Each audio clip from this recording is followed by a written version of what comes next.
안녕하세요. 여러분들과 함께 가고 싶은 이지연입니다. 이번 영상에서는 OEM이 에이스파이스를 요구하는 그 이유에 대해서 이야기해 보려고 하는데요. 실제 많은 경우 OEM이 에이스파이스를 요구하니까 우리 입장에서는 어쩔 수 없이 일단 한다고들 하세요.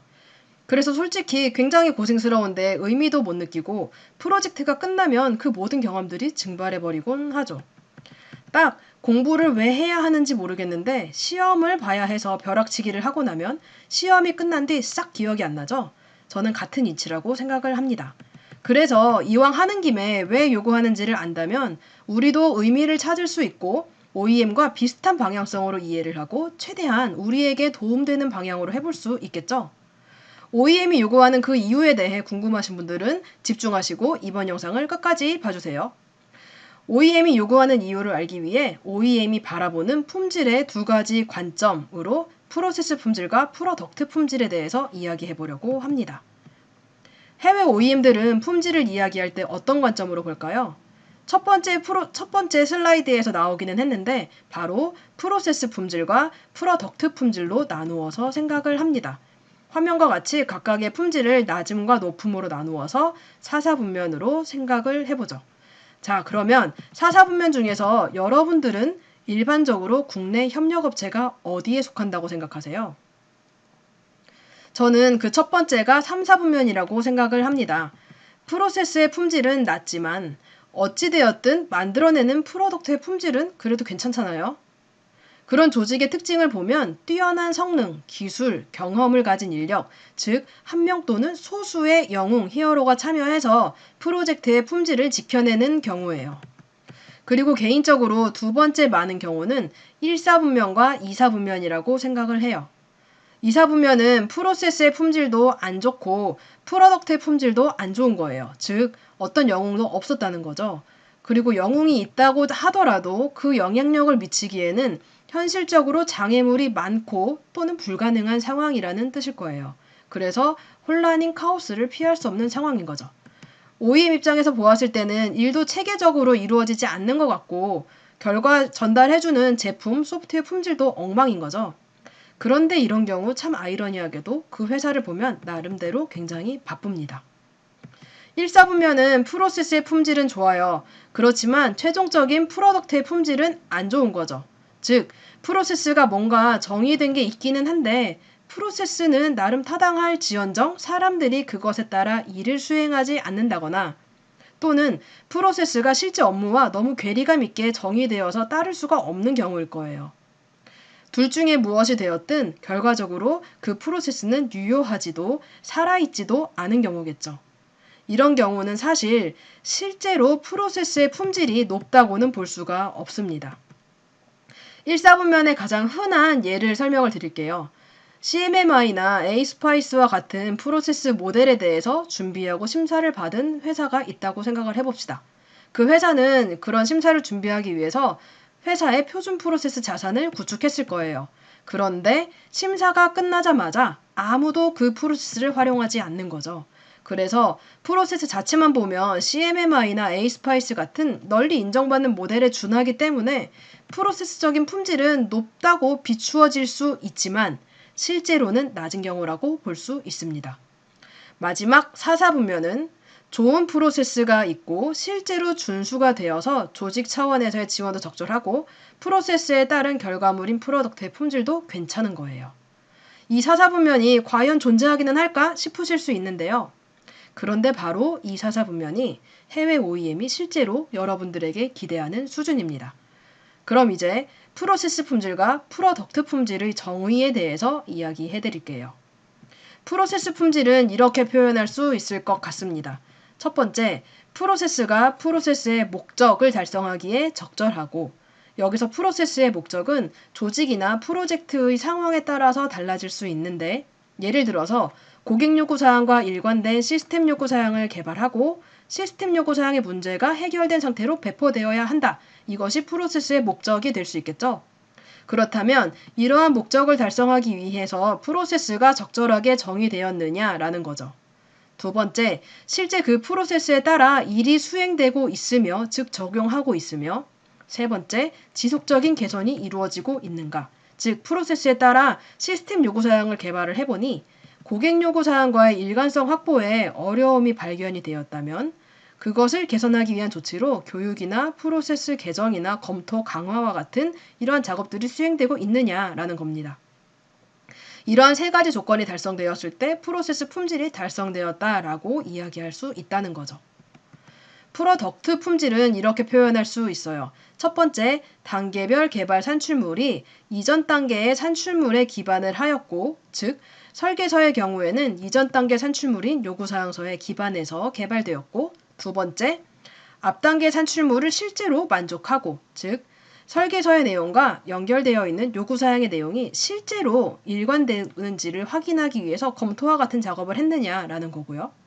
마지막, 최종적인 산출물이 고객의 요구사항을 충족하는가, 즉 단계별로 만들어지는 산출물이 1번과 2번이 충족되는 것을 확인을 했고 그렇게 단계를 쭉 거쳐서 만들어진 최종 산출물이 프로젝트의 시작 기준이었던 고객 요구사항과 일치하느냐라는 거죠. OEM은 품질을 이렇게 두 가지 관점으로 나누어 보고 프로세스 품질이 높을수록 프로덕트 품질은 향상이 되고 계획과 추정은 더 정확해지며 조직의 성능과 성과도 더 예측 가능해지고 이러한 이점이 있다고 생각을 합니다. 이번 영상의 뒷부분에서 프로세스 품질과 프로덕트 품질의 관계에 대한 내용이 나오니까 궁금하신 분들은 계속해서 영상을 봐주세요. 그리고 품질을 구성하는 세 가지 요소가 있는데요. 바로 프로세스와 사람과 기술이에요. 이 중에서 사람과 기술은 사실 어느 누구도 예측 가능하지도 않고 통제 가능하지도 않아요. 그렇다면 이렇게 변동성이 있는 두 가지 하에 프로젝트의 품질을 달성하기 위해서는 우리가 유일하게 통제 가능한 것은 프로세스다라는 거죠. 그래서 프로세스를 일종의 풀과 같은 역할로 활용을 해서 변동되는 이 두 가지 요소 하에 잘 대응하고 개선을 해나가면서 최종적인 품질을 달성할 수 있도록 노력해보자라는 의미도 있다고 생각을 합니다. 한 가지 상황을 생각을 해보죠. 어느 날 OEM이 여러분에게 개발 사양을 바꾸자고 연락이 왔어요. 한두 번 온 건 아니고 사실 수시로 연락이 오고 있습니다. 여러분들은 이런 상황에서 어떻게 하실 것 같으세요? 통상적으로 우리는 오케이, 알겠다 라고 하죠. 왜냐하면 어찌되었든 고객이 요구하고 있기 때문에 거부하기 어려워서일 거예요. 그런데 이러한 우리의 특성을 OEM들이 이미 너무 잘 알고 있다는 거죠. 즉 한국 서플라이어들은 급하게 변경을 요청해도 자신들의 프로세스에 따라 어떤 근거를 제시하며 OEM들과 협상하고 조율하려고 하는 것보다 일단 보통 다 잘 들어주고 임기응변식으로 일이 어떻게든 진행을 시킨다라는 것을 잘 알고 있다는 거고 그 점을 악용하고 있는 경우도 저는 많다고 생각이 돼요. 사실 이러한 현상은 우리가 프로세스적인 품질이 약하기 때문에 발생한다고 생각을 합니다. 프로세스 품질이 낮다는 것은 어떤 일을, 어떤 작업을 수행해야 할 때 무엇을 입력물로 활용해야 되는지, 그 입력물을 가지고 어떻게 작업을 해야 되는지, 그리고 만들어낸 결과물이 누구에게 영향을 주는지, 즉 누구에게 전달해야 하는지, 그리고 궁극적으로 왜 하는지, 그 목표가 무엇인지가 뚜렷하지 않다는 것을 뜻해요.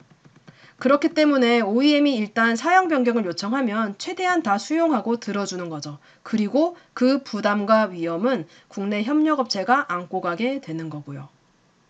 그런데 프로세스 품질이 향상된다고 해서 정말 과연 프로덕트 품질이 향상될까요?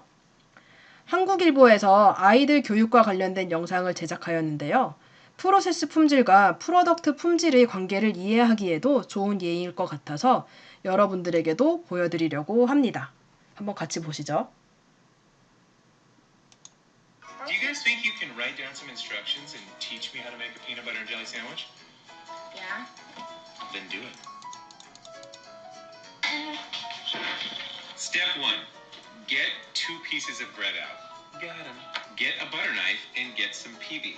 Take 1 piece of bread, spread it around with the butter knife. No, Dad. Butter knife. No, Dad. With your peanut butter. I'm just doing what it says. It says take 1 piece of bread, spread it around with the butter knife. Get some jelly, rub it on the other half of the bread. No, Dad. Open the jelly. Take a big bite.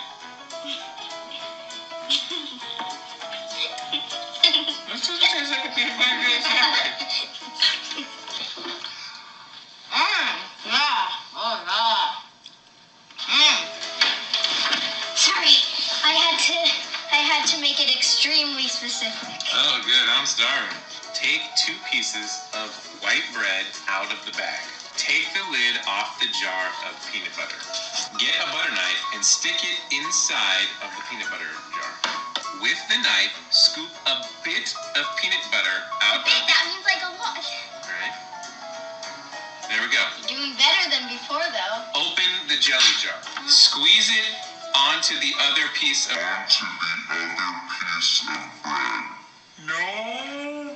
bread. No. Done.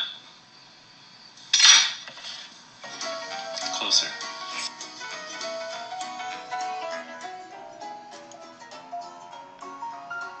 자, 프로세스에 따라 했는데도 실제 샌드위치를 못 먹을 수도 있다는 것을 확인을 했죠. 프로세스가 존재하는 이유는 샌드위치를 먹는다와 같은 목적을 달성하기 위해서 처음 하더라도 실수를 줄이고 어느 정도 범위 내에서 목표 달성 가능하도록 필요한 활동들을 명시하고 체계적으로 진행하기 위해서 준수해야 되는 상황들을 명시하는 거라고 설명드리고 싶습니다. 그렇기 때문에 프로세스를 정의할 때는 좋은 품질의 프로세스를 작성할 때는 수행하는 사람의 수준과 상황을 고려해서 기술해야 하고 선택할 수 있는 부분들도 명시되어야겠죠. 지금까지 OEM이 왜 에이스파이스를 요구하는지 이해하기 위해서 우선 OEM이 바라보는 품질의 2가지 관점에 대해서 설명드렸고요. 이번 영상이 여러분들에게 도움이 되었기를 바랍니다. 질문 있으신 분은 동영상에 댓글로 남겨주시거나 제 블로그에 오셔서 여기 보이는 메모 게시판에 남겨주셔도 되고요. 아래 보이는 제 회사 이메일 주소로 메일을 보내주셔도 괜찮습니다. 다음 영상에서는 OEM의 실제 협력업체 데이터 분석 결과를 기반으로 OEM이 진짜 프로세스 품질이 프로덕트 품질에 영향을 준다고 믿을 수밖에 없는 그 이유에 대해서 이야기 나눠보도록 하겠습니다. 다음 영상도 계속 보고 싶으신 분들은 구독을 눌러주시고요. 좋으셨다면 좋아요 부탁드립니다. 오늘도 영상 봐주셔서 감사하고요. 다음에 또 뵙겠습니다.